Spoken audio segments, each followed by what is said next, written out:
চাওক আমি বৰ্মন মাণ্ডাই জনগোষ্ঠী হিচাপে বিভিন্ন প্ৰান্তত বসবাস কৰি আছোঁ।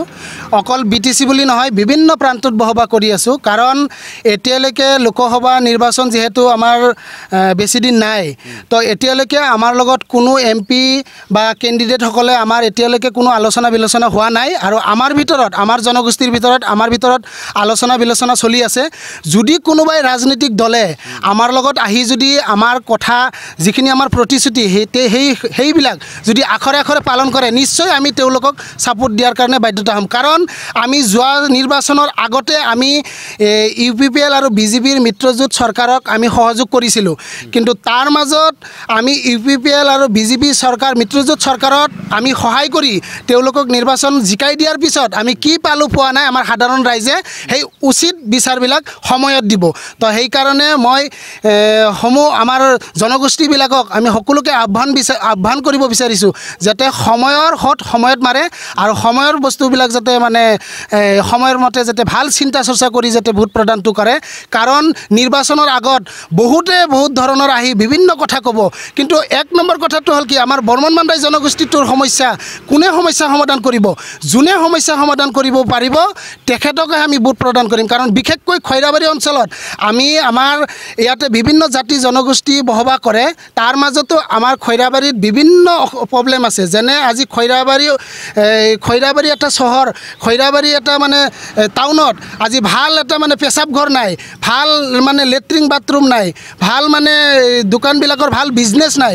তো আমি এইটোৱে বিচাৰোঁ যাতে ভাল চৰকাৰ আহি যাতে বিশেষকৈ বিজনেছৰ প্ৰতি যাতে ভাল হয়, তাকে কামনা কৰিছোঁ। কাৰণ আমি চাওক, এইটো চিন্তা কৰিব লাগিব, কাৰণ আমি বহুত বিভিন্ন ধৰণৰ আমি কেণ্ডিডেট জিকাই নি আমি পঠাইছোঁ, দিল্লীলৈকে পঠাইছোঁ। কাৰণ আমাৰ ইয়াতে চাওক এনেকুৱা ধৰণৰ হ'ল যে আমাৰ বৰ্তমান জেনেৰেশ্যনৰ যুৱক যুৱতীসকল আজি বাহিৰত মানে কাম কৰিব যাব লগা হৈছে। আজি কৰ্ণাটক, মুম্বাই, বেংগালুৰু, আজি তাৰ কাৰণে আমাৰ কিমান হাৰাশাস্তি, কৰোণাৰ সময়ত বিভিন্ন ধৰণৰ আত্মহত্যা বলিদান কৰিব লগা হৈছে।